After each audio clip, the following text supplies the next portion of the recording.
Aujourd'hui, je vous retrouve pour un nouvel épisode de podcast avec Tiffany Venet, qui est la fondatrice de Simio, qui est une solution web vous permettant d'exploiter WhatsApp comme canal marketing pour votre e-commerce. Donc en tant qu'e-commerçant, vous connaissez sûrement Klaviyo, qui est la solution vous permettant d'envoyer des emails à vos prospects et à vos clients, mais également d'activer des séquences automatisées basées sur leur comportement sur votre site et également les achats qu'ils ont réalisés sur votre boutique. Eh bien, Simio, c'est une solution assez comparable à Klaviyo, sauf qu'on parle ici de WhatsApp. Et ce qui est génial, c'est que cette solution s'intègre sur Shopify et directement avec Klaviyo, de façon à créer une vraie synergie entre ces deux canaux.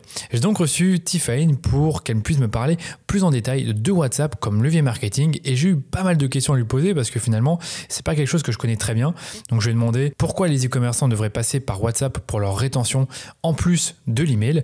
Je lui ai demandé si WhatsApp est plutôt un canal d'acquisition ou un canal de rétention, et je lui ai demandé ensuite de me donner des cas d'usage concrets pour ses clients, à la fois pour de l'acquisition et de la rétention. Je lui ai demandé également si on pouvait faire des automatisations comme sur Klaviyo, et si oui, quelles sont celles qu'elle conseille. Et là, elle m'a vraiment donné énormément de valeur à ce propos. Et je lui ai demandé ensuite de m'en dire un peu plus sur comment est-ce qu'on conceptualise des bons messages, des messages qui convertissent sur WhatsApp. Donc je lui ai demandé comment on adapte son copywriting pour la rédaction d'un message sur WhatsApp, quelle longueur doit faire le message, quels sont les éléments de design qui doivent être inclus dans les messages pour maximiser l'engagement.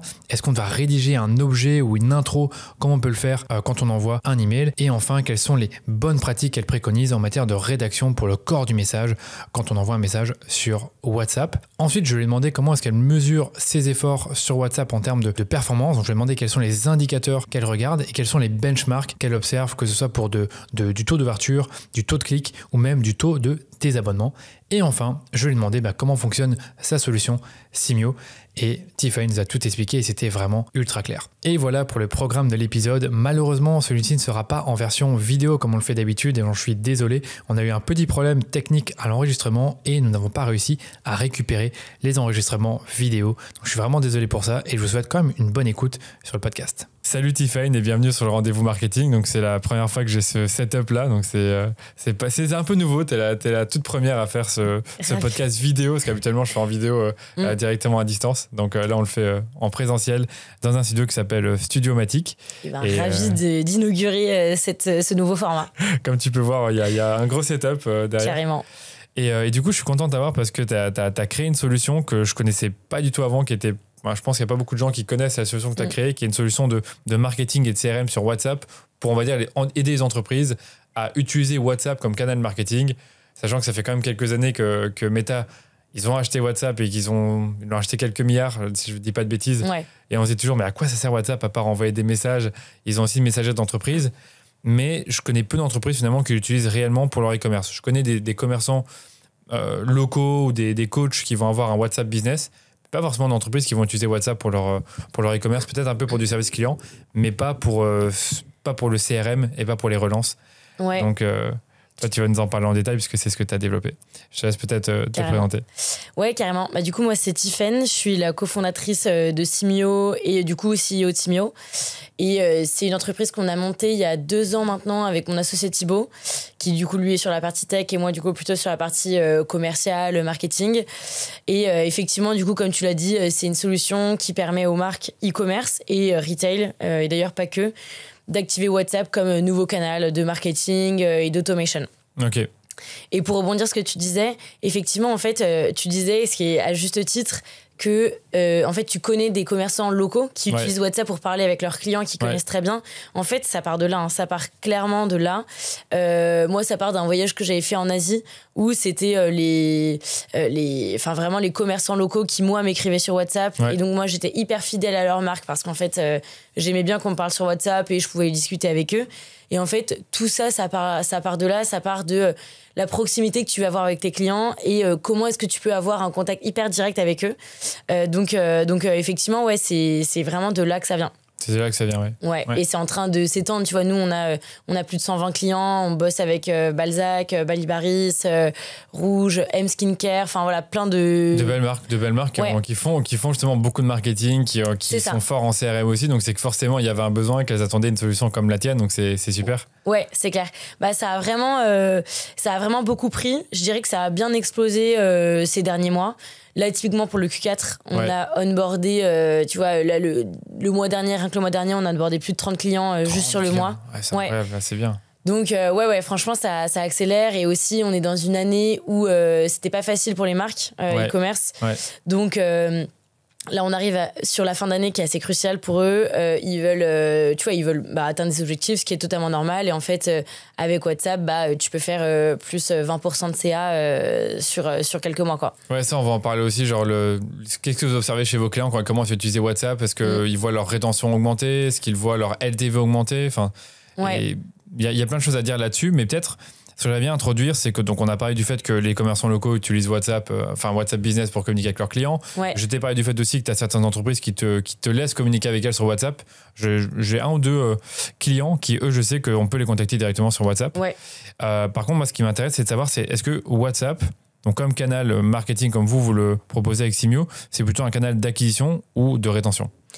Ouais, la réponse elle est assez simple, c'est clairement plus un canal de rétention, parce qu'en fait ça implique que tu vas parler avec des clients ou des prospects. C'est aussi possible de parler avec des prospects, mais des prospects dont tu as l'opt-in, donc dont tu as le consentement pour leur parler sur WhatsApp. Donc c'est plus un canal de rétention dans le sens où nous on était partis d'un constat qui était assez simple, c'était que l'acquisition elle est devenue plus chère. Maintenant, faire des pubs qui convertissent, c'est de plus en plus difficile. Et d'ailleurs, c'est pour ça qu'il y a des agences qui sont ultra spécialisées là-dedans. Ouais. Et donc, nous, on s'est dit, OK, il faut qu'on arrive à donner le moyen aux e-commerçants de faire de la rétention avec leurs clients existants. Ouais. Ils ont de plus en plus de concurrents. Tu vois, des marques de compléments alimentaires. En vrai, moi, je pourrais t'en citer plein. Il y en a plein, quoi. Ouais. Et en fait, l'idée, c'est que moi, si j'achète chez une marque, j'ai ma cure qui dure un mois.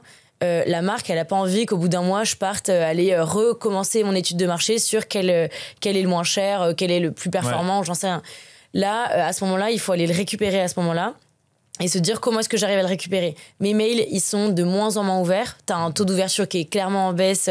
C'est à peu près 20%. Tu vois, à peu près 20%. Ça peut être un peu plus pour certaines marques. Ça dépend des marques, moins pour d'autres. Ouais, c'est ça. Et du coup, donc, les mails sont moins ouverts parce que tu en as trop dans ta boîte mail. C'est sûr et certain. Et du coup, en fait, comment est-ce que tu peux aller les chercher? Eh bien, sur WhatsApp, 95% de taux d'ouverture, tu as quasiment 50% de taux de clic en moyenne. Donc voilà, donc c'est clairement un canal de rétention pour pas qu'ils partent. C'est ça. Mais c'est sûr et certain, je voulais que tu parles des taux d'ouverture et des taux de clic, que tu auras des meilleurs taux d'ouverture et des meilleurs taux de clic sur WhatsApp que sur l'email, tout simplement parce que tu reçois beaucoup moins de messages d'entreprise sur WhatsApp que sur l'email. Donc aujourd'hui, je dirais que c'est même un océan bleu pour une entreprise au niveau de la rétention, de se dire ok, j'utilise WhatsApp. Je sais qu'il y en a qui font le SMS marketing, donc c'est un peu pareil, tu envoies des SMS avec des numéros bizarres, tu vois ce que je veux dire. Donc ça fait un peu, moi, honnêtement, ma mère avait reçu un SMS d'une entreprise sur laquelle, avec laquelle elle est cliente. Elle a dit j'ai pas compris c'était quoi ce SMS, je pensais que c'était une fraude ou un truc comme ça. Donc, clairement. Tu vois, je suis pas sûr que c'est la meilleure solution. Mais t'as vraiment, sur le SMS, t'as vraiment de la méfiance, même, tu vois, de la défiance. Tu te fais tellement scam sur SMS que franchement, ça devient contre-productif d'envoyer des SMS. En plus de ça, t'as un SMS, même si c'est un vrai SMS, ça fait spam parce que c'est 150 caractères, tu t'es dépêché de mettre toutes tes infos dans le SMS et du coup, t'as un mini SMS pas personnalisé, tu te dis waouh, c'est quoi ce truc, j'ai peur de cliquer. Alors que WhatsApp, c'est différent. WhatsApp, déjà, t'as une petite coche verte qui certifie ton compte. T'as le nom de la marque, c'est pas un numéro qui va s'afficher, c'est typiquement, je sais pas, on bosse avec Make My Lemonade par exemple, c'est clairement le nom de Make My Lemonade qui va s'afficher avec le logo, tu vois. Et donc du coup, et même il faut faire un process de certification, comme pour Meta, pour les autres canaux, Insta, Facebook et WhatsApp, t'as un process de certification qui fait que t'as pas ça. Et donc effectivement, le SMS, en fait, il est limite plus intrusif parce qu'il est pas personnalisé. Tu l'interprètes comme... en fait, tu sais pas vraiment comment l'interpréter. Est-ce que c'est un spam? Est-ce que c'est pas un spam? Comment j'interagis avec ce truc-là? Sachant que tu peux même pas vraiment cliquer, avoir une conversation, etc. Tu peux pas répondre en plus. Tu peux pas répondre, surtout. Limite, tu peux cliquer, évidemment, c'est le but, ils te mettent un lien, mais tu peux pas avoir la conversation. Ouais, et même si on va au-delà de ça, donc pour le taux d'ouverture, tu vois, ce qui s'explique beaucoup, c'est qu'effectivement, tu reçois moins de WhatsApp que les autres canaux. Mais après, une fois que tu as ouvert, l'énorme différence avec le mail et même le SMS, c'est que tu vas pouvoir avoir photo, vidéo, tu as un flow qui se lance, tu vas cliquer sur des boutons. En fonction de là où tu as cliqué, on va t'emmener dans une branche plutôt qu'une autre. Et donc, en fait, ça va s'adapter, tu vois, s'adapter, en fait, en fonction de tous les clients, tu vois. C'est ça, c'est l'interaction que tu vas avoir avec eux, quoi. Ouais, c'est hyper intéressant. Mais ça, j'avais des questions sur les flows. Ouais. Par contre, j'ai peut-être une question qui me vient en tête, c'est donc... Quand tu vas acheter sur un site web, tu vas mettre ton adresse email, tu vas mettre ton numéro de téléphone, donc tu donnes ton consentement pour que l'entreprise puisse utiliser tes données. Ouais. Donc là, à ce moment-là, elle a tout à fait le droit de te contacter sur WhatsApp et si tu as donné ton numéro de téléphone, ce qui est logique. Ouais, okay. Exactement. Ça se passe comme ça. Donc, elles ont le numéro de téléphone et puis après, elles commencent à interagir avec leurs clients sur WhatsApp. Et moi, ce que je vais te demander, c'est quel genre de cas d'usage tu pourrais présenter de tes clients pour de la rétention, peut-être même sur certains qui ont juste des prospects et qui ne les ont pas encore convertis en clients, donc plutôt de l'acquisition. Est-ce que tu as des cas à présenter ? Carrément. Bah, du coup, il y a un peu deux types de cas. Déjà, tu as les campagnes, où les campagnes, ça va être du ponctuel. Donc là, typiquement, ce qui va arriver, ça va être pour le Q4, donc Black Friday, Noël, etc. Par exemple, je peux te donner un exemple. Nous, il y a 3 semaines, Balzac a fait une campagne pour annoncer sa nouvelle collection avec Barbour. Donc, il s'associe pour faire une nouvelle collection. Il l'avait déjà faite l'année dernière. Elle avait super bien marché. Donc, il la refaisait là. Et donc, énorme enjeu, c'est le plus gros lancement de Q4. Donc, gros enjeu même pour nous de les accompagner sur ça. Et en fait, donc, ils ont allié plein de best practices WhatsApp pour faire ce message-là qui a extrêmement bien fonctionné. Et en fait, ils ont fait une campagne en 2 temps. L'annonce, en tout cas, ça sortait le jeudi à 10h. Okay. En fait, ils se sont dit, on va faire une pré-campagne ça sortait le vendredi à 10h. Ouais. Ils se sont dit, on va faire une pré-campagne le jeudi à 18h pour prévenir notre groupe WhatsApp, notre club WhatsApp, que ça allait sortir demain. Okay. Et donc à 18h, tu recevais un message en disant Hello Tiffen. Moi personnellement je l'ai reçu parce que déjà je suis cliente et en plus je travaille avec eux. Mais donc Hello Tiffen, on voulait te dire que demain il y a la collection Balzac X Barbour qui sort, vous l'attendiez tous, etc. Et donc voilà. Et donc en gros tu avais le premier flow rapide, avec des photos bien sûr, avec une vidéo qui présente la collection. Et le lendemain, tu recevais le vendredi à 10h un code spécial pour WhatsApp pour accéder au site, donc pour accéder au lancement de cette collection. Okay. Et en fait, pourquoi tu recevais ce code ? C'est qu'ils ont allié une deuxième best practice de WhatsApp, c'est qu'ils ont ouvert cette collection 48 heures avant pour les membres du club WhatsApp. Uniquement. Oh, ok, d'accord. Donc là, c'était vraiment un truc exclusif. C'était juste pour clairement. eux. Ok, d'accord. Et donc, tu avais un code spécifique qui te permettait d'aller sur le site et Exactement. d'identifier cette collection. C'est ça. Et donc, pendant 48 heures, tu ne pouvais pas accéder à cette collection-là si tu n'avais pas ce code-là et donc si tu n'étais pas sur WhatsApp. Et donc, en fait, ils ont allié 2 best practices de WhatsApp, c'est-à-dire faire une campagne en 2 temps pour faire monter la FOMO. Ouais. Donc, vraiment, l'urgence, l'exclusivité. Ouais. Et deuxième best practice, c'est d'avoir fait en exclusivité pendant 48 heures, donc d'ouvrir en amont, donc vraiment faire une... tu vois, pour que les membres du club WhatsApp se sentent privilégiés d'être sur WhatsApp. Et c'est clairement ça qui fonctionne. Ouais, j'allais dire, c'est logique, sinon tu te dirais pourquoi est-ce que j'autoriserais une entreprise à me contacter sur WhatsApp tout le temps ? Okay. Ça n'a pas forcément de sens, clairement. Mais avant d'être dans le club WhatsApp, donc la marque, donc c'était Balzac, Balzac, excuse-moi, contacter son audience et demander s'ils voulaient rester dans le club WhatsApp ou... En fait, eux, ils ont fait une collecte d'opt-in, tout simplement. Collecte d'opt-in. T'as plein de manières de collecter des opt-in. Ouais. On y reviendra peut-être après, mais du coup, c'est souvent sur le site que tu le fais, avec une pop-up mail plus numéro de téléphone. Ça fonctionne très bien. Case à cocher au checkout. T'envoies un mail à toute ta base pour dire ok, Balzac est sur WhatsApp, ça fait quelques mois qu'on y pense, rejoignez le club et tout. Voilà, c'était ça que j'allais te poser comme question. Donc du coup, ils ont envoyé un mail. Les personnes qui étaient dans la base mail et qui ont cliqué sur le bouton rejoignez club, ils sont ensuite dans le WhatsApp et ils sont dans le club. Ouais, c'est ça. Okay. En tout cas, c'est comme ça qu'une marque peut faire. Ouais. Je trouve ça plus logique que d'envoyer un WhatsApp à tout le monde d'un seul coup. et dire salut, on est sur WhatsApp. Mais surtout que si t'as pas l'opt-in, t'as pas le droit, quoi. T'as pas le droit. Okay. Et même si t'avais le droit, à la limite, en fait, c'est pas forcément moi ce que je recommande de faire parce que toi, t'as envie d'avoir sur WhatsApp des personnes qui sont engagées. Ouais. Qui sont engagées et qui, en fait, c'est bête, mais qui vont te rapporter en fait du chiffre d'affaires supplémentaire. Tu vas pas payer pour des gens qui ne seront pas réceptifs à ce canal-là. Donc, c'est pour ça qu'il faut travailler sa base en amont. Et même d'ailleurs la travailler tout au cours, tu vois, tout au cours ouais, c'est ça.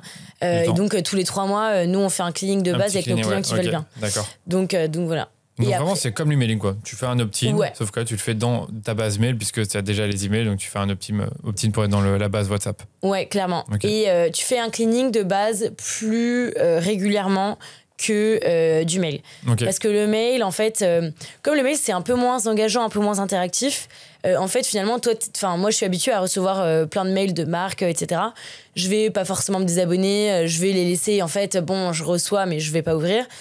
Alors que WhatsApp, c'est plus frustrant de recevoir si t'as pas envie de recevoir. Je comprends. Du coup, il faut faire un cleaning. Plus intrusif, il faut faire un cleaning plus régulièrement que un cleaning de base mail. Ok, donc là, le cleaning, c'est comme les bases mail, c'est les gens qui ouvrent pas pendant 30 jours ou pendant 2-3 mois, tu retires. Ouais, nous, on fonctionne plutôt en campagne. Donc, s'ils ont pas ouvert la campagne ou s'ils ont pas cliqué sur les 3 dernières campagnes, on peut les sortir. Oui, parce que comme tu l'as dit, tu as un taux d'ouverture de 95%, donc si tu en rates 3, c'est que forcément, tu n'as plus envie d'être dans la liste. Ok. Exactement. T'as d'autres cas à part celui de Balzac ? Ouais, et du coup, donc c'est ce que je disais, donc t'as les clients qui font des campagnes et les clients qui font des automations. D'ailleurs, la plupart font les deux. Ouais. Et donc, on y reviendra peut-être plus tard, mais en fait, t'as des automations qui sont hyper pertinentes. Celle qui est le plus utilisée, c'est le panier abandonné, l'automation de panier abandonné. Donc, nous, quasiment tous nos clients ont l'automation de panier abandonné. Tu vois, par exemple, j'ai... je sais pas, Emily Spilo ou Bloon en tête qui font du panier abandonné. Je connais ces deux-là, ouais. Et la best practice, du coup, sur ça, c'est d'essayer de comprendre un peu pourquoi est-ce que ce panier il a été abandonné et pas direct venir, ok, t'as abandonné ton panier, viens, tu le retrouves et tu cliques sur le panier. En fait, là, l'idée, c'est de comprendre si est-ce que c'est un problème de livraison, est-ce que c'est un problème de prix, est-ce que c'est un problème de tu connais pas assez Bloon, tu connais pas assez. Et donc, t'as pas mal de best practices à mettre dedans. Typiquement, vidéo d'un fondateur ou d'une fondatrice qui va réexpliquer pourquoi la marque, pourquoi... Mais je comprends pas, là, du coup, dans le message WhatsApp, tu poses la question ou tu envoies directement la fameuse vidéo du fondateur non, tu vas poser la question. Donc typiquement, comment ça se construit ? T'as le premier message qui part avec, en général, de ce qu'on conseille, c'est une photo. La photo du produit qui a été abandonné dans le panier. Donc, c'est un lien dynamique. Trop fort. Dans le message, tu vas dire, OK, t'as abandonné ce produit-là chez nous, chez Bloon, retrouve-le. Ouais. Et en fait, nous, ce qu'on conseille, c'est de mettre 3 call to action, donc 3 boutons, pour poser la question. Donc, est-ce que c'est prix livraison ? Est-ce que c'est parce que tu connais pas assez bien la marque ? Est-ce que c'est parce que tu as besoin d'avis client, par exemple ? Et donc, en fonction de là où ils vont cliquer, tu vas proposer proposer quelque chose. Donc, si c'est prix et livraison, potentiellement, tu proposes un code promo si tu as envie de faire un code promo. Potentiellement aussi, tu réassures, tu fais un peu de réassurance sur la qualité des produits, tu vois. Si c'est je connais pas assez bien la marque, et là, hop, vidéo qui part du fondateur ou de la fondatrice qui va réexpliquer pourquoi est-ce qu'ils ont créé la marque, où est-ce que c'est conçu, à quoi ça sert, etc. Donc, c'est pas du tout les mêmes codes que l'email où tu vas juste renvoyer le lien vers le produit ou la page collection ou le site pour faire la commande. Là, tu mets 3 options ou 2, peu importe. Et en fonction de ça, tu déclenches un autre flow. C'est ça. Et du coup, par contre, à la fin, c'est toujours pareil, t'as un CTA vers ton panier qui a été abandonné. Oui. Donc, tu vois, mettons que t'as vu la vidéo, là, t'as un petit message qui part et qui dit on espère que notre fondateur vous a rassuré sur ça, retrouvez votre panier. Et donc là, t'as le lien pour cliquer. Enfin, le lien, t'as le bouton pour cliquer qui t'emmène du coup vers ton panier. Je comprends, ouais. Ok, d'accord. Par contre, c'est ça ma question de départ, c'est sur le premier message WhatsApp, tu n'as pas de lien, t'as 3 boutons. Ouais, alors nous, c'est ce qu'on conseille. Tu peux tout à fait mettre un lien direct. Ok, toi, tu conseilles de pas en mettre, ouais. Ça dépend. Là, on rentre un peu dans la stratégie de chacun, de chaque base client, mais ça dépend de ta base client. Si tu as une base client, tu sais qu'ils achètent pour les promos. Tu vois, nous, on a des clients qui sont très, très promos, qui sont très... tu vois, ils saturent beaucoup en marketing, en approche marketing. Tu as des types de clients comme ça. Eux, ça peut être pertinent pour eux qu'ils mettent direct un lien sur le premier message pour pas les perdre en cours de route, parce que ça veut dire que leurs clients ils sont intéressés par les promos, donc achat rapide, voilà, on fait l'achat, j'ai pas besoin moi d'avoir la vidéo, etc. Juste j'achète. La plupart des clients sont pas forcément tout le temps en tout cas dans cette logique-là, et donc sont plus dans une logique de ok, on va pousser WhatsApp à son plein potentiel, on va l'utiliser pour envoyer une vidéo, une photo, et du coup on va en gros montrer qu'il y a quelqu'un derrière, tu vois, qui fait vivre la marque, etc. Et mais ce qui n'empêche que tu fais quand même beaucoup, enfin tu vois, tu fais le CA sur ces deux techniques là, il est totalement comparable, enfin vraiment c'est le même, donc ça dépend un peu de tes clients. Ok, je comprends. Ouais, c'est vrai que t'en as qui vont être beaucoup plus à poser des questions, à être proche de leurs clients, et d'autres qui sont beaucoup plus directs et qui veulent pas forcément avoir tout ce feedback là. Et puis même c'est bien pour toi, c'est si tu sais que je sais pas, sur les 3 boutons, t'as le bouton du prix. 50% du temps on clique dessus, c'est qu'il y a sûrement forcément un truc à faire là-dessus au niveau marketing pour assurer sur le prix. Ouais, carrément. Donc tu le sais, et je rebondis sur ça d'ailleurs, c'est une très bonne analyse, c'est que quand tu vas faire cliquer tes clients sur WhatsApp, tu vas pouvoir retenir là où chacun des clients a cliqué. Et donc en fait, chez nous ça s'appelle un tag. Donc s'ils ont cliqué sur prix et livraison, on va taguer ces personnes-là comme étant sensibles au prix et à la livraison. C'est ça. Et après, du coup, tout ça, ça va remonter dans ton CRM. Donc, on en parle après, je crois, mais ça va remonter dans Klaviyo, dans Brevo, etc. Cette info, elle remonte dans Brevo, dans Klaviyo. Et donc, tu vas pouvoir t'en servir pour resegmenter derrière tes mails, tes WhatsApp aussi, évidemment, mais un peu tout. Et tu vas pouvoir connaître beaucoup mieux tes clients parce qu'en fait, tu les as fait cliquer sur des trucs, tu vois. C'est ça. C'est qu'en fait, toi, ton outil fait la connexion entre CRM et WhatsApp, pour bien comprendre comment ça fonctionne. Ouais, c'est ça. Nous, on a une API qui est ouverte. Donc, ça veut dire qu'on peut se connecter avec n'importe quel outil qui a une API ouverte. Et donc, en l'occurrence, on est nativement intégré à Shopify. Ça, voilà. Mais tu vois, Klaviyo, pareil, API très, très ouverte. On bosse beaucoup, beaucoup avec eux. On adore bosser avec eux. Yotpo, pareil, il y a une API qui est ouverte. Brevo, pareil. Et même aussi, on va plus loin que ça. On s'intègre à des Gorgias, à des Crisp, à des Zendesk. Donc effectivement, du coup, on s'intègre avec tous les outils qui ont des API, quoi. Ok, hyper intéressant. Je veux peut-être revenir sur les automatisations. Donc moi, je connais un peu le sujet avec Klaviyo parce que je l'ai déjà abordé sur WhatsApp. Quel type d'automatisation tu peux faire? Tu as parlé de la relance d'abandon de panier. C'est quoi les autres que tu recommandes? J'ai l'impression qu'il y a pas mal de techniques qui sont différentes de l'email, donc c'est intéressant de revenir dessus. T'en as pas mal. En fait, t'en as pas mal, mais c'est vrai que finalement... les automations que tu vas faire, tu pourrais même les retrouver sur l'email. En fait, ça peut être les mêmes, juste elles vont pas être construites pareil dans la DA, le style, ce que tu mets en avant, etc. C'est vraiment les deux canaux d'ailleurs, ils sont ultra complémentaires. Mais donc effectivement, du coup, t'as le panier abandonné, t'as le welcome flow qui est en fait une automation de base qu'on met en place pour nos clients, c'est-à-dire ils rejoignent le club WhatsApp, direct après tu reçois du coup ton welcome flow sur WhatsApp avec soit un code promo, soit rien d'ailleurs, mais un petit message en tout cas. Et c'est juste un mail ou c'est plusieurs comme sur non, c'est plusieurs messages. C'est en général. Je dis un mail, mais plusieurs messages, Ouais, plusieurs messages. C'est plusieurs messages, mais encore une fois, tu peux faire qu'un en fait. Mais moi, ce que je conseille, c'est au moins de mettre une interaction. Donc 2 messages de la part de la marque. Donc voilà, ce que tu as beaucoup aussi, c'est le backing stock. Backing stock, ça fonctionne très bien. On le fait notamment avec le petit lunetier. Ça fonctionne super bien. En fait, comment ça fonctionne, c'est tu as un produit qui est en rupture sur le site. Au lieu de demander le mail directement, tu vas plutôt demander le WhatsApp. Ah ouais, ok. Voilà, donc ton numéro WhatsApp. Donc là, tu récupères l'opt-in. D'ailleurs, tu laisses aussi la possibilité de mettre le mail si jamais les clients veulent, mais en plus petit. Et après, donc moi, j'ai reçu des campagnes du petit lunetier, mais en fait, tu t'abonnes à l'alerte et après, tu reçois directement dans ton WhatsApp la photo du produit qui est de retour, le nom du produit qui est de retour, et on me dit Tiffen, il faut que tu ailles récupérer ton produit, et dépêche-toi d'ailleurs parce qu'il y en avait plein qui étaient abonnés à l'alerte, donc voilà. Fort. Et du coup, hop, je clique sur le bouton et je récupère. Ça, pour le coup, je conseille pas d'interaction, juste un seul message. Un seul message, c'est ça. Un seul message, straight to the point. Avec le lien. Tu sais qu'il y a de l'intention d'achat derrière avec le lien, et donc tu cliques sur le bouton et là tu récupères ta paire de lunettes. Ouais. Ok, donc tu as le Welcome Flow, Back in Stock, tout ce qui est. On parlait de cure par exemple pour les compléments alimentaires, genre après 30 jours ou 20 jours. Parce que la cure se termine après 30 jours, donc vers le 25e jour, tu peux déjà. 25e jour, tu peux déjà en parler.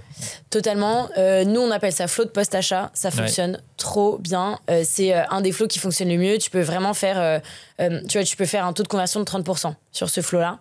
Et donc, du coup, nous, on bosse avec pas mal de marques, effectivement, de compléments alimentaires, de cosmétiques qui ont ces enjeux-là de rétention, du coup. Ouais. Et typiquement, c'est ça. C'est, tu vas recevoir, du coup, un petit message qui va te demander comment s'est passée ton expérience avec cette cure-là. Et tu vas soit demander un avis client sur Trustpilot ou sur Judge Me ou j'en sais rien.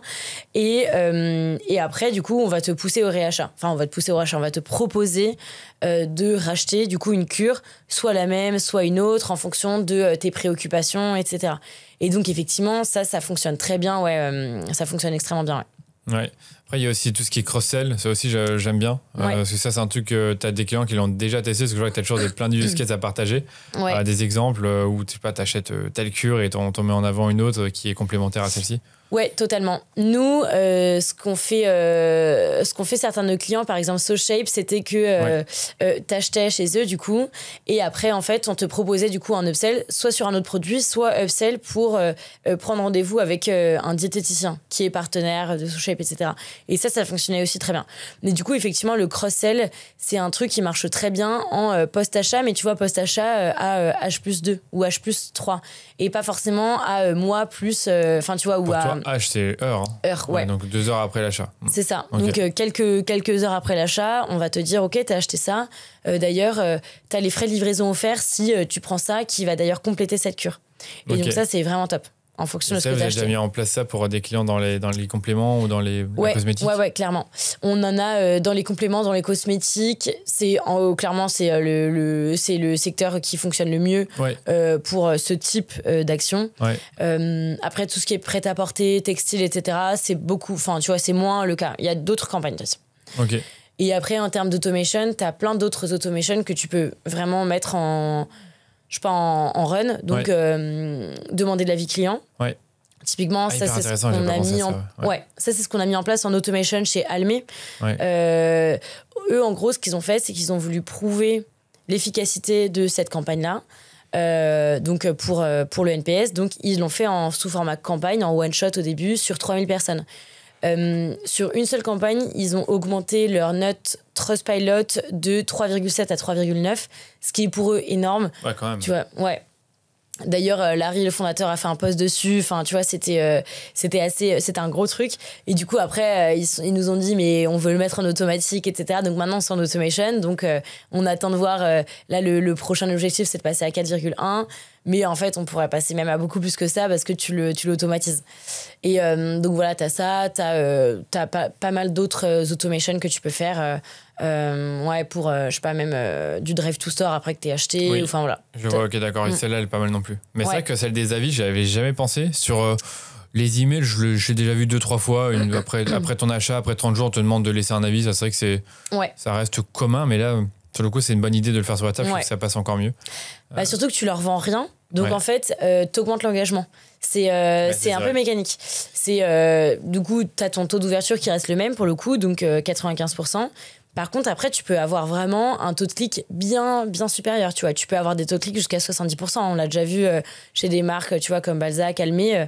Taux de clic au début, c'est 70%. Et le taux de clic final, c'est plus de 30%, c'est genre 35%. Le taux de clic final. Ça reste quand même énorme. Après, 6-7 interactions, tu vois, donc c'est énorme.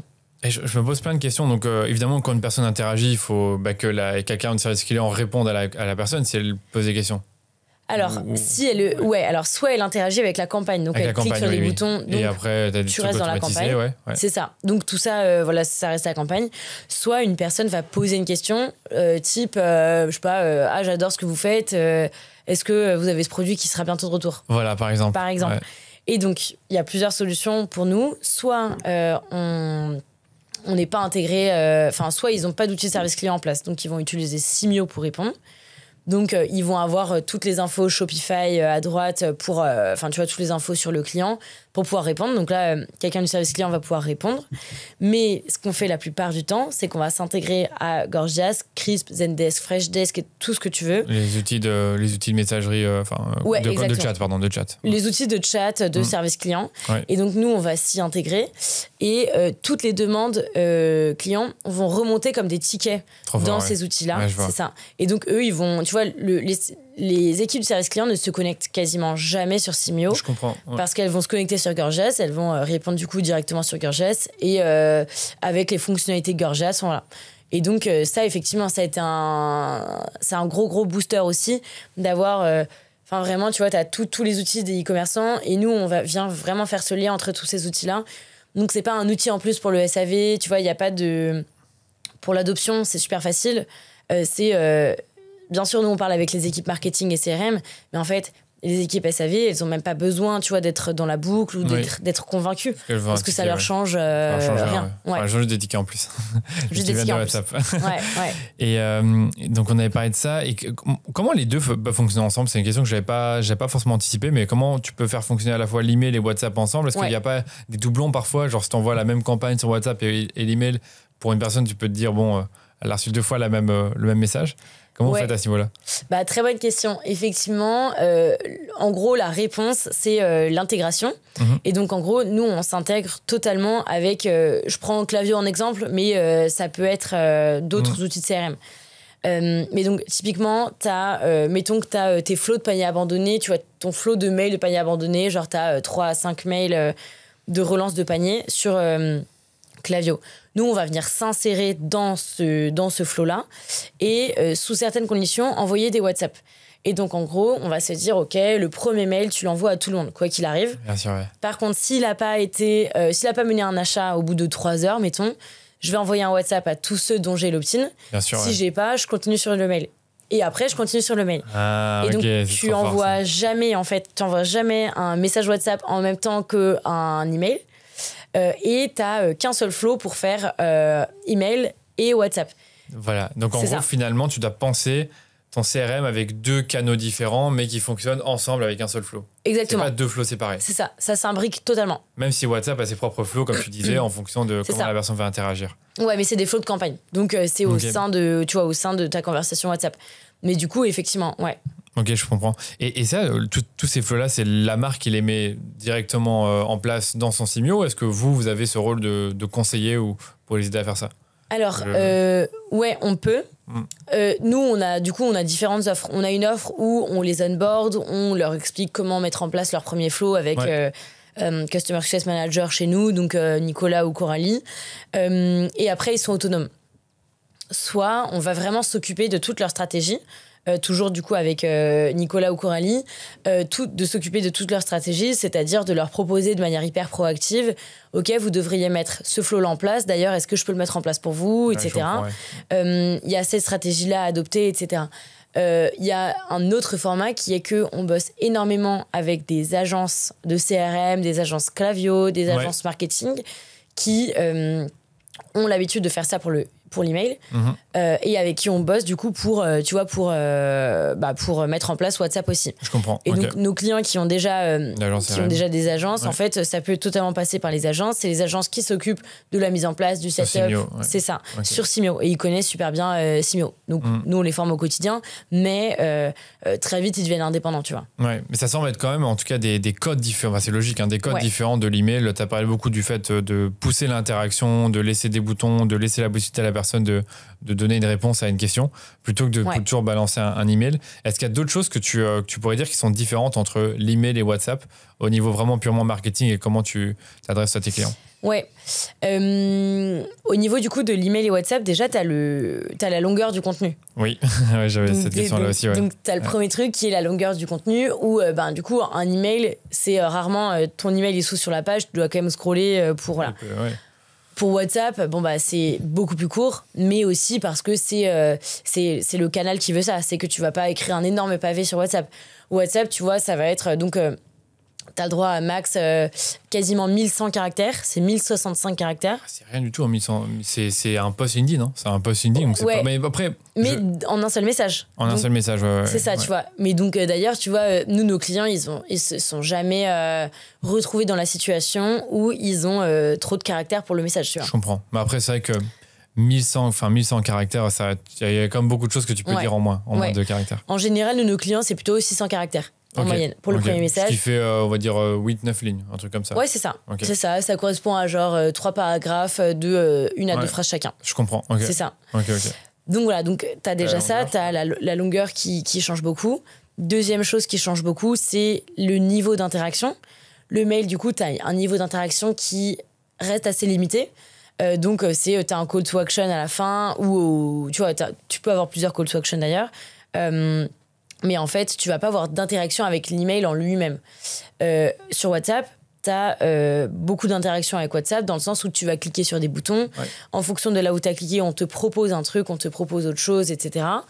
Donc, tu as le niveau d'interaction qui change beaucoup. Et après, tu as le contenu vidéo que tu peux pas forcément bien faire sur l'email. Alors que sur WhatsApp, tu peux recevoir des vidéos, des notes vocales. Tu vois, tu vas pas pouvoir envoyer des notes vocales sur le mail. Ah, tu peux faire aussi des notes vocales. Mon Dieu, il y en a qui font ça? Ouais. Par exemple, on travaille avec InShape Nutrition. Donc, c'est la marque de Thibaut InShape. Complètement. Oui, bien sûr. On en a pas mal qui font ça, ouais. Donc, tu reçois un vocal de Thibaut InShape, du coup? Ouais. Bon, mon Dieu, c'est ou une trop vidéo. Fort. Ou une vidéo, bienvenue sur le club WhatsApp. C'est incroyable, ça. Et puis, c'est vrai qu'on n'a pas parlé, mais WhatsApp, on est d'accord que ça va être plutôt pour les plus jeunes. Ça va être des marques qui s'adressent plutôt à des audiences génération Z, millennials. Même pas, en fait. Parce que ça, c'est plutôt Insta, je dirais. Alors que WhatsApp, l'énorme avantage, justement, de WhatsApp, c'est que en gros, tu as 80% de la population active qui l'utilise au quotidien.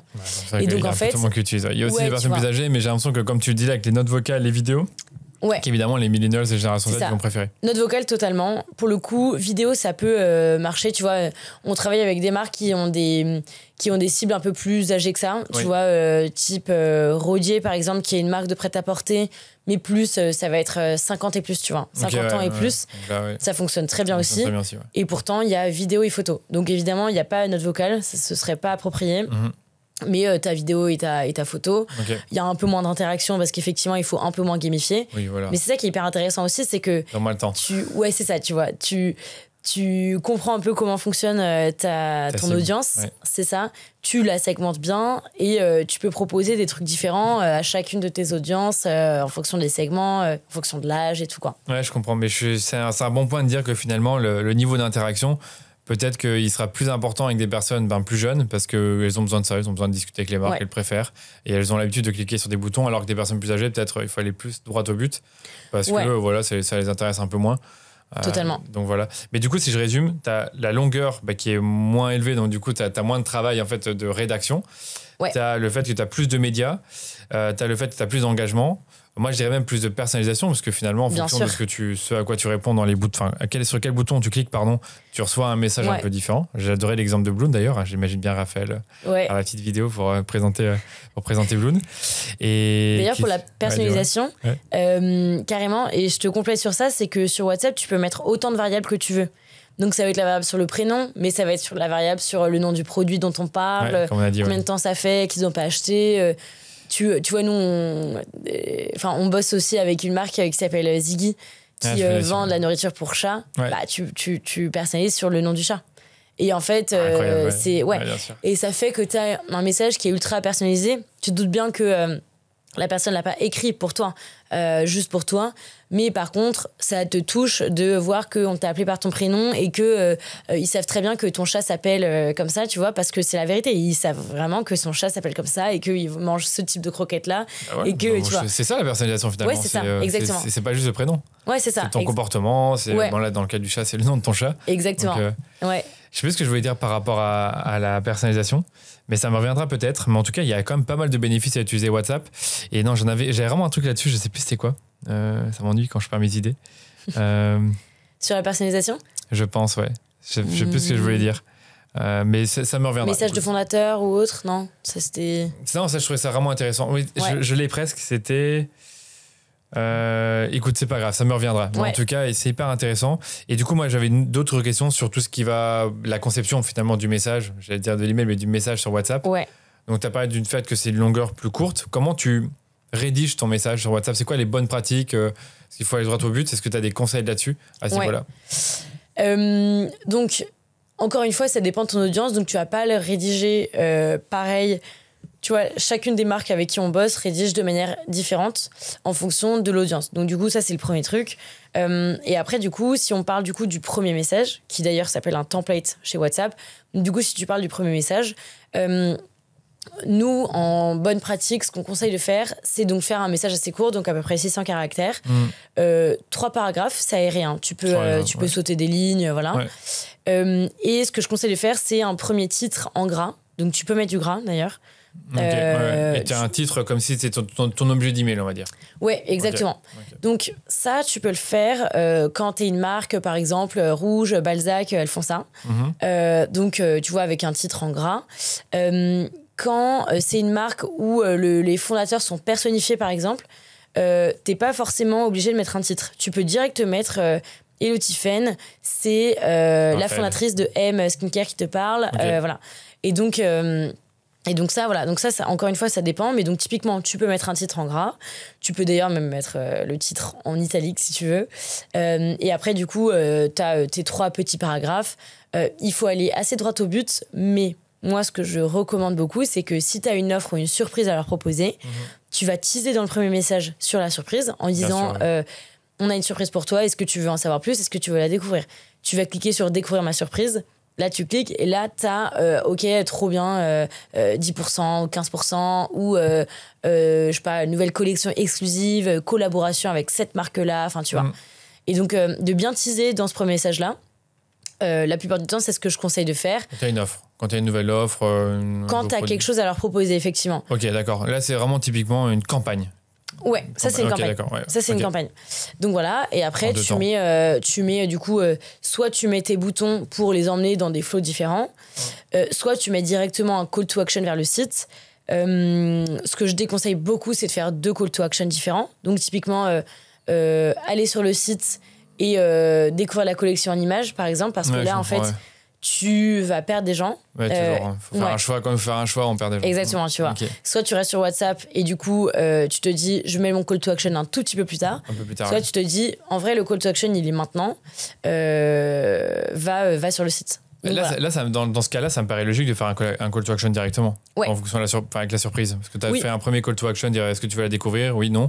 La personne dit oui, et après direct call to action pour aller récupérer. Ouais, clairement, il faut pas attendre. Ok. Ce que je t'ai dit tout à l'heure qui me revenait pas, ça m'est revenu, c'est le fait que le fait d'intégrer les produits et que tu peux mettre de manière dynamique, relancer une personne qui a ajouté un produit au panier mais qui ne l'a pas acheté. Et ça, j'aimais bien ça. Ouais, tout à fait, tout à fait. Le produit en dynamique, c'est super de le faire, ouais. Et ça, c'est notamment grâce à Shopify, à l'intégration avec Shopify. Ouais. Du coup, on a en direct, tu vois, les infos. Ouais. Donc, effectivement, ouais. Et ça, on l'a pas précisé, mais t'es beaucoup sur Shopify. T'as les intégrations avec les CRM Klaviyo, Brevo. Mais si t'es sur un PrestaShop, du coup, tu dois te baser sur ton Klaviyo directement. Exactement. Tu peux pas faire intégration Shopify. Ouais. On a plein de clients qui sont pas sur Shopify. Donc, c'est pas un problème tant que leur CRM est ouvert à une API. Donc, ça va être du Klaviyo, du Yotpo, Brevo, ActiveCampaign, tout ça. HubSpot, même Google Sheets, à la limite, parfois, il y en a qui bossent avec ça. Mais du coup, effectivement, ouais, on peut tout à fait travailler avec des marques qui sont sur PrestaShop ou Commerce, ce qui est d'ailleurs le cas pour pas mal de nos clients. Ok. Juste pour petit aparté. Du coup, je vais revenir sur peut-être la rédaction du message. On a parlé du texte, ça c'est une chose. Tu as parlé du fait que ça peut valoir le coup de laisser un titre quand on n'est pas forcément personnifié par le... Personnifié, comment dire, incarné ou personnifié par le fondateur. Et puis après, au niveau des médias, tu as dit qu'on peut mettre des vidéos, des photos, de l'audio. On aurait envie de tout faire en même temps, mais finalement, on sait que c'est jamais la meilleure des idées. Qu'est-ce que tu conseilles à ce niveau-là, en termes de médias? Est-ce que tu conseilles de laisser juste une vidéo, plusieurs images, ou un mix d'images et vidéos? Est-ce que le vocal, quand tu le recommandes, ces choses-là, ça m'intéresse. Ouais. Les vidéos, c'est clairement le média qui fonctionne le mieux. Que ce soit une vidéo pour présenter une collection, donc non personnifiée, non incarnée, ou une vidéo incarnée avec fondateur ou quelqu'un de la marque, voilà. Donc, dans tous les cas, c'est le média qui fonctionne le mieux la plupart du temps. En revanche, pour les photos, tu peux en mettre vraiment tout le temps. Parce que en fait, c'est pas tu demandes pas un effort à la personne de tu regardes la vidéo. En fait, juste t'as une photo que tu vois et t'as un aperçu de la collection ou t'as un aperçu du produit qui te donne envie d'acheter. Donc pour le coup, la photo, je dirais que c'est un peu limite un prérequis. Une campagne WhatsApp sans photo, c'est assez vide. C'est assez vide, c'est ça. Donc d'office, t'as un média. Ouais, franchement, d'office. Soit t'as une photo, soit une vidéo, soit t'as un mix des deux. Exactement. Okay. Voilà. Et même quand t'as une vidéo, en général, t'as une photo. Okay. Donc voilà, donc ça c'est un peu le sujet de base. Et après, ça dépend de ton use case. Si c'est une annonce de nouvelle collection, vidéo, direct. Ah oui, logique. Vidéo avec des photos, bien sûr. Mais tu vois, ça, voilà. Si par exemple ça va être du réachat, donc ils connaissent déjà les produits, pas forcément obligé d'avoir une photo. Si c'est pour donner du conseil, vidéo, comment j'applique ma crème, tous les combien, etc. Ça on n'a pas pensé, mais c'est aussi, pour moi c'est des emails d'engagement. C'est totalement. Genre de conseils, et puis après la personne peut soit interagir, soit juste laisser un pouce ou un truc comme totalement. ça. Totalement, ouais. Ça c'est nous c'est ce qu'on appelle effectivement des use cases relationnels. Okay. Tu leur vends rien, mais tu t'assures, c'est ça, tu t'assures que le produit est bien utilisé, que les clients sont contents. Donc voilà. Et après pour la note vocale, ça dépend des marques. Il y a des marques qui trouvent ça hyper puissant et avec qui ça fonctionne très très bien de faire un vocal, voilà. Mais donc ça implique que du coup tu sois assez incarné. Donc vocal soit du fondateur, soit parce que c'est la marque de Thibaut InShape, voilà.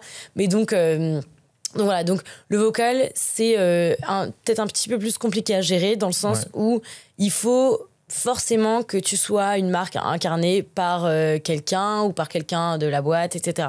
pour que ça fonctionne bien. Ouais, tu vas pas le faire par quelqu'un qui est inconnu, quoi. Ouais. Sur certaines marques, tu vois, tu pourrais te dire que les gens peuvent se méfier d'un audio parce qu'ils voient pas la personne qui est en train de parler. Limite, tu te dis c'est une IA qui te parle ou etc. Mais donc voilà, donc encore une fois, c'est selon l'audience, quoi. Ok, d'accord. Ok, mais écoute, je pense qu'on a quand même pas mal fait le tour sur le sujet. Est-ce qu'il y a d'autres points qu'on pourra aborder sur le marketing WhatsApp que j'ai oublié d'aborder ou que j'ai oublié de te poser en tant que question ? Non, en fait, le marketing sur WhatsApp, on l'a bien décrit, c'est assez complémentaire de l'email. L'email sert à quelque chose, le WhatsApp sert à quelque chose qui est complémentaire. Peut-être différencier un peu tu vois, la fréquence d'envoi peut-être et on en a pas parlé, un peu la pertinence de l'envoi.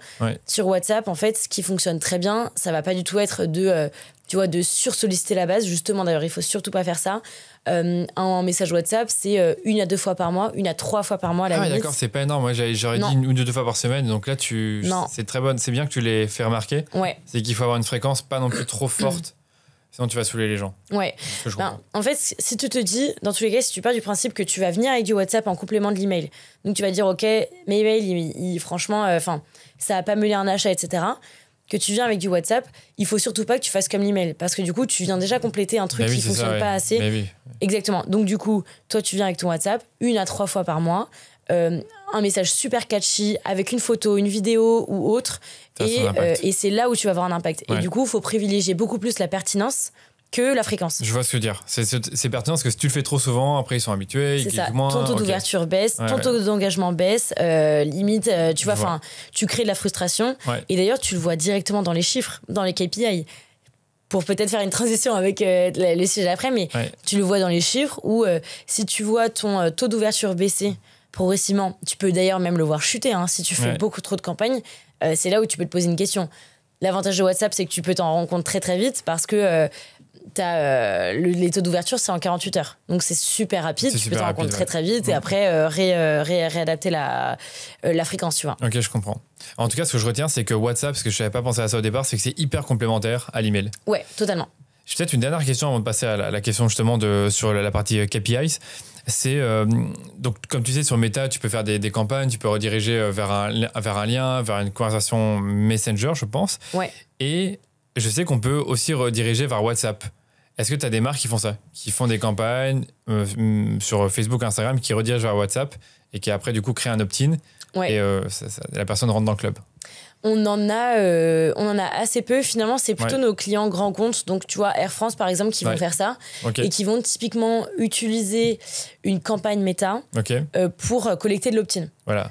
C'est ça. Et donc, en gros, ils vont dire la campagne, ça va être autour de OK, Air France est sur WhatsApp. Si tu veux avoir les nouvelles offres en fonction de tes demandes, etc. Et du coup, tu vas avoir effectivement un call to action. Que WhatsApp appelle Click to Chat. Ah, Click to Chat. Et sur Meta, il s'appelle comment? C'est genre... Click to Chat. Oui, mais quand le bouton que tu vois sur Facebook ou Instagram, tu sais c'est quoi? C'est envoyer un message? Ouais, ça dépend. Discuter, continuer sur WhatsApp, etc. Enfin, ça peut être ce que tu veux. En tout cas, je le vois. Je vois que c'est possible de rediriger vers une conversation WhatsApp. Mais personne ne le fait dans nos clients, d'ailleurs. C'est ça. Mais du coup, ça pourrait, parce qu'en fait, ce que tu fais après, c'est qu'une fois que tu récupères l'opt-in... du coup, tu vas cliquer et tu tombes directement dans WhatsApp avec un flow qui va se lancer en disant est-ce que tu nous confirmes bien que t'es partant. Et d'ailleurs, tu peux très bien l'utiliser en termes d'acquisition, vraiment, parce que tu peux coupler à la fois le fait de récupérer l'opt-in, mais aussi de l'emmener vers ton site après. Donc, vers l'offre, vers, vers le sujet de la campagne. Et donc, du coup, tu vas faire d'une pierre deux coups. Opt-in plus directement vers le site. Donc, CA. Et donc du coup nous Air France fait ça et donc tu vois il t'invite à donner tes préférences, à donner ton nom, enfin voilà donc et donc ça c'est l'idée, c'est ça derrière, c'est de récupérer direct un opt-in du coup depuis Instagram, Facebook. Je comprends. Non, c'est logique. Je dirais que pour les plus petites marques, il vaut mieux avoir l'approche classique où tu fais une conversion sur le site, puis après une fois que tu as allumé le WhatsApp, là tu commences à créer un opt-in pour avoir le club WhatsApp, comme tu l'appelles. Et je pense que c'est plus logique. Mais pour les plus grosses marques, peut-être qu'il y a un intérêt à être vraiment, enfin, d'aller chercher des clients, des gens qui les connaissent déjà et de les amener sur WhatsApp. C'est ça. Avec une campagne. Ouais, et dans un second temps, pourquoi pas tenter du coup cette campagne-là, mais de manière un peu plus ponctuelle. Donc ponctuellement, tu vas vouloir faire grossir ta base et du coup, tu vas vouloir tenter une campagne comme ça, mais ça peut rester ponctuel. Ça peut rester ponctuel à certains moments de l'année. Ok, avant justement, comme le Black Friday. Ouais, typiquement. Tu profites du gros trafic du Q4. On parle beaucoup de waiting list, donc c'est peut être une bonne façon d'augmenter ta waiting list avant le Black Friday. Ouais, totalement. Ok. Du coup, KPI, ma question c'est simple, c'est quels sont les indicateurs que tu mesures sur WhatsApp pour mesurer la performance de ta campagne. Bon, moi je comprends bien que c'est le taux d'ouverture, le taux de clic, après il y en a sûrement d'autres. Et c'est quoi tes benchmarks surtout? Carrément. En fait, dans les KPI, tu as un peu deux types de KPI. Tu as les KPI WhatsApp, donc qu'est-ce qui s'est passé sur la conversation.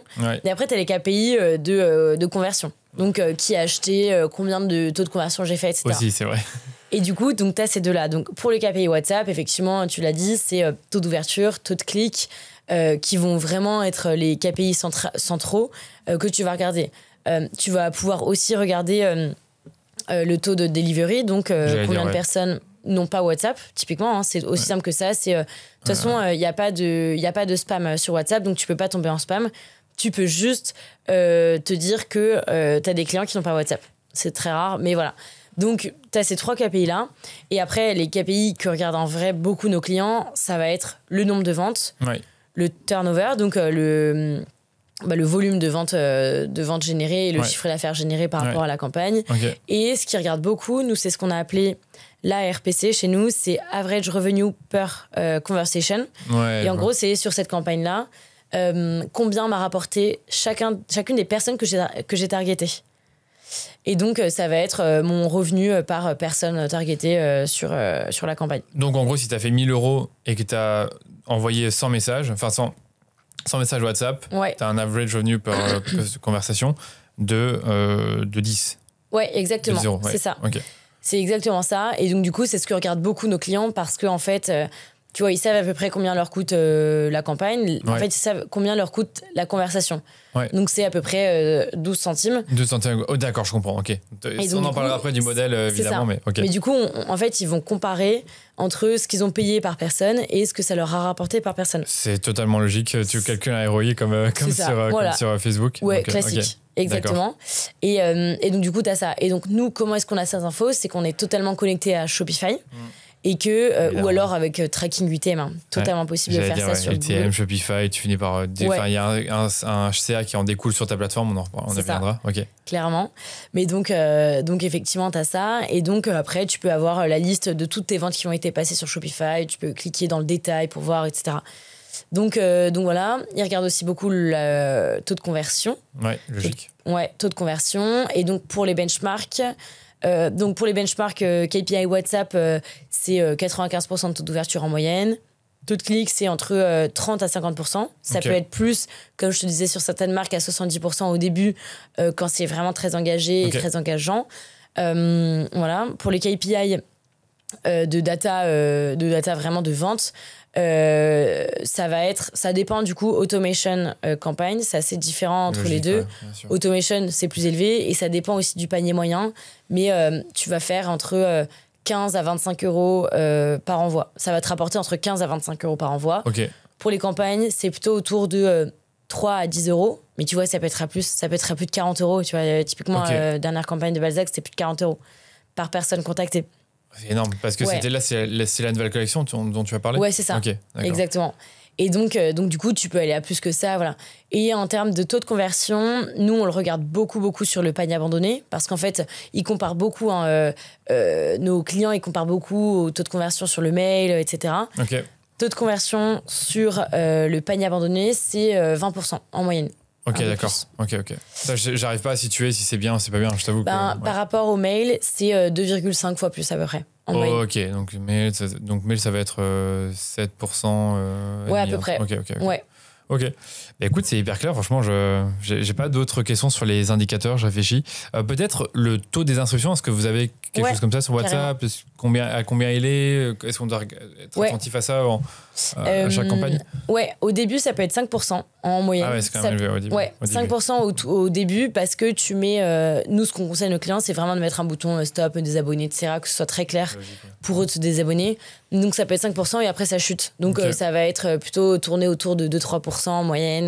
Voilà. Donc voilà, c'est à peu près ça. Okay. Et si tu as fait une bonne collecte d'opt-in, tu vas pas avoir plus de 5% sur le premier. Si tu n'as pas fait une bonne collecte d'opt-in, tu peux avoir un peu plus. Ça sera très élevé. Ouais, parce que je sais que l'email, si tu es à plus de 1% de taux de désinscription, c'est très élevé. Mais en fait, mais c'est en gros, c'est comme quand on compare à l'email, tu vois, les taux d'ouverture, les taux de clic. Forcément, comme c'est moins engageant, tu vas moins te désabonner. Moi, typique, c'est ce que je te disais, je laisse passer des mails que j'ouvre pas du tout de certaines marques, voilà. Pourtant, si j'étais dans une conversation WhatsApp avec une marque, honnêtement, que j'aime pas plus que ça, je me désabonnerais. Tu serais déjà désinscrit, parce que WhatsApp, t'as pas envie d'avoir non plus 150 000 messages. C'est ça. Moi, c'est mon outil de travail. Clairement, je parle avec tous mes clients sur WhatsApp. J'ai pas envie, en plus, d'avoir ça. Ouais, je comprends. Donc voilà. Et puis même, c'est assez personnel pour chacun des clients. Dans tous les cas, toi, en tant que consommateur, même, tu vois, dans 2 ans, 3 ans, t'auras pas plus que, tu vois... 5 à 10 marques. 5 à 10 marques, même 10, c'est beaucoup, hein. Mais tu vois, même 5 marques... 5 marques, ça me paraît très bien. Que t'adores, c'est ça. Donc, tu vois. Ok, donc j'ai quand même l'impression que WhatsApp, c'est encore plus privilégié. C'est vraiment pour tes marques favorites, en quelque sorte. Ouais, clairement, c'est ça. Ok, franchement, c'était hyper intéressant. J'ai appris plein de trucs. Merci beaucoup pour tous ces conseils. Merci à toi. Je pense que l'audience a adoré. Par contre, il faudrait que tu nous expliques comment fonctionne ta plateforme, parce que j'en ai jamais vu des comme ça. Donc, c'est 2-3 minutes pour nous expliquer un peu plus comment ça marche, comment tu t'inscris, une fois que tu es dedans, qu'est-ce que tu mets en place. Je veux bien que tu nous expliques un peu plus. Ouais, carrément. Alors du coup, nous, en gros, quand on va onboarder un client, on le fait en 2 étapes. Première étape, c'est l'onboarding technique. C'est 30 à 40 minutes. C'est super rapide. Okay. On te crée ton compte WhatsApp, on te crée ton compte Simio et on récupère ta clé API Klaviyo ou voilà, on fait tes connexions API. Ça, c'est 30 à 40 minutes, c'est super rapide. Et vous le faites avec directement l'entreprise ? Ouais, directement avec l'entreprise ou l'agence d'ailleurs qui s'en occupe. Voilà. Donc ça, c'est hyper rapide. Et d'ailleurs, tu vois, c'est pour ça qu'on a eu autant de setup là le mois dernier. Et même, du coup, ça découle aussi sur ce mois-là pour le Q4. C'est que c'est tellement rapide à mettre en place que tu peux le mettre en place vraiment là pour le Q4, tu vois. Donc, hyper rapide. Deuxième temps, c'est un call avec un de nos Customer Success Managers qui va former sur Simio. Donc, qui va former sur Simio, d'une part, pour expliquer comment ça fonctionne, mais même pour mettre en place les premiers flows. Ouais, comme on a dit, ouais. Voilà, c'est ça. Et donc, c'est ces 2 étapes-là qui font qu'en 3 jours, t'es tu peux commencer. Clairement, tu peux commencer, tu es opérationnel, voilà. Donc ça, c'est pour le setup, vraiment technique, le setup au début. Et après, du coup, soit on continue sur la stratégie, soit ils sont plus autonomes. Ok. Voilà. Et après, du coup, ça dépend aussi du plan qu'ils choisissent. Au niveau tarification, du coup, tu as plusieurs niveaux de tarification. En fait, la tarification se divise en 3 parties. 2 qui concernent Simio, 1 qui concerne WhatsApp. Oui. WhatsApp, faut payer les frais WhatsApp. Voilà, ça, c'est comme ça. Ça, c'est vous. C'est ça. Est-ce que vous faites une marge dessus? Je réalise pas. Pas sur les frais WhatsApp. Okay, nous, on est hyper transparent sur les frais WhatsApp. On fait aucune marge dessus. Et puis, nos clients, tu vois, Air France va payer pareil que Cure, par exemple. Donc c'est vraiment le même prix pour tout le monde. Ok. J'avais un doute là-dessus. Okay. Ouais, même prix pour tout le monde. Et donc, en gros, eux, ils facturent, très différent du SMS, ils facturent aux conversations de 24 heures. Ouais. Et non pas aux SMS envoyés. Okay. Donc, du coup, c'est ça qui te permet en fait de faire plein de vidéos, etc. C'est que tu vas payer la même chose dans tous les cas. Donc, conversation de 24 heures, c'est entre 2 centimes et 11 centimes pour simplifier, selon le type de conversation. En France d'ailleurs. À l'étranger, c'est encore moins cher. C'est encore moins. Ok. Ouais. Et après, donc, tu as la tarification Simio où nous, on prend aucun frais sur ces envois parce que c'est déjà assez élevé. Ouais. Nous, on prend un frais par opt-in dans la base. D'accord, je comprends. Voilà, donc là, c'est typiquement, c'est un peu comme un CRM. Donc, plus tu as d'opt-in, plus tu exactement. payes. Voilà. C'est ça. Et comme il y a beaucoup de cliniques de base, etc., en fait, les opt-ins sont ultra pertinents. Et tu vas contacter plusieurs fois dans le mois un opt-in. Par contre, tu vas payer qu'une seule fois dans le mois pour cet opt-in-là, pour Simio. Ouais, je comprends. Voilà, c'est 2 centimes, c'est très peu. Et après, du coup, tu as la plateforme Simio, l'abonnement. Et donc ça dépend de si tu prends de l'accompagnement ou pas, si tu veux que ce soit connecté à tes outils. Mais globalement, ça commence à 99 € si tu veux pas être connecté. Et après, à partir du moment où tu es connecté à tes outils, ça commence à 299. Ok, d'accord. Donc c'est vrai que c'est plus élevé, mais c'est parce que tu as des outils que tu veux connecter, qu'on n'a pas avec Gorgias, Klaviyo, Shopify, ce que tu veux. Okay. C'est ça. Donc, effectivement, c'est toutes ces connexions-là. Voilà. Et après, dans tous les plans, on est hyper présent. Tu vois, on est hyper présent dès qu'il y a une question, etc. Voilà. Bah, écoute, c'était super. Bravo. Est-ce que tu as un mot de la fin pour terminer? Écoute, ravi en tout cas d'avoir pu te le partager, ravi d'avoir pu montrer un peu l'implication avec le mail, parce que c'est ça qui fait aussi beaucoup notre force. Et mot de la fin, si vous voulez l'installer là pour les prochains mois qui arrivent et surtout les prochaines semaines, parce qu'il y a un gros enjeu, c'est tout à fait faisable. Ouais. Nous, on accompagne tous les e-commerçants là maintenant. On fait un gros travail sur la stratégie Q4 qu'il faut vraiment pas louper. Donc, c'est totalement faisable de commencer maintenant. Ok, dépêchez-vous. Il reste beaucoup de temps. Salut Tiffany. Salut Danilo, merci beaucoup pour l'invitation. Avec grand plaisir, salut. Salut.